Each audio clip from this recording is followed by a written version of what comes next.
एक बार भगवान के सेवक ने भगवान से कहा, आप सारा दिन मूर्ति बनकर खड़े रहते हैं, आज आपकी जगह मैं आपका रूप धारण कर लूंगा और आप आराम से घूम आओ। भगवान ने भी सेवक की बात मान ली, लेकिन भगवान ने शर्त रखी कि जो भी प्रार्थना करने आए उन्हें केवल सुनना और कुछ नहीं कहना। सेवक ने शर्त स्वीकार कर ली और योजना के अनुसार सेवक भगवान की जगह मूर्ति बनकर खड़ा हो गया।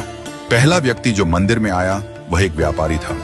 उसने भगवान से कहा, भगवान, मैंने नया कारखाना खोला है, कृपया उसे सफल बनाइए। व्यापारी माथा टेकता है और तभी उसका बटुआ गिर जाता है। वह बटुआ गिराकर बिना देखे चला जाता है। सेवक बेचैन हो जाता है और सोचता है कि व्यापारी को बता दे कि उसका बटुआ गिर गया है, लेकिन भगवान की शर्तों के अनुसार वह कुछ नहीं कहता। कुछ समय बाद एक गरीब आदमी आता है और भगवान से कहता है, भगवान, घर में खाने के लिए कुछ नहीं है, कृपया हमारी मदद करें।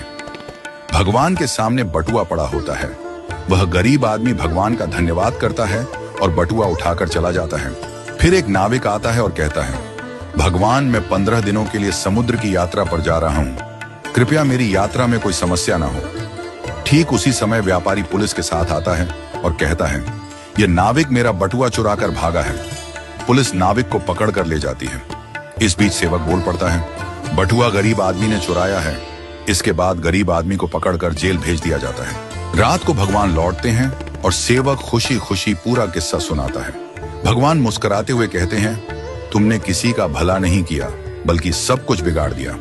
वे आगे कहते हैं, व्यापारी का बटुआ गिरना कोई बड़ा नुकसान नहीं था, वह गलत धंधा करता है, और अगर उसका बटुआ गरीब आदमी को मिल जाता तो उसके बच्चों को भोजन मिलता और उसकी परेशानियां दूर हो जाती। भगवान ने कहा, नाविक जिस यात्रा पर जा रहा था वहां एक तूफान आने वाला था। अगर वह जेल में होता तो उसकी जान बच जाती और उसकी पत्नी विधवा होने से बच जाती।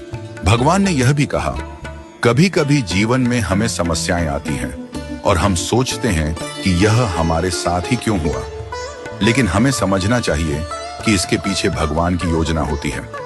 भगवान ने हमें यह सिखाया कि जो भी होता है वह हमेशा अच्छे के लिए होता है, भले ही हमें वह समझ में ना आए। इस कहानी से यह शिक्षा मिलती है कि हमें भगवान पर विश्वास रखना चाहिए और जो भी घटनाएं घटित होती हैं उन्हें अच्छे के लिए मानकर स्वीकार करना चाहिए। भगवान की योजना हमेशा हमारे भले के लिए होती है और कभी कभी हमें उस योजना को समझने में वक्त लगता है।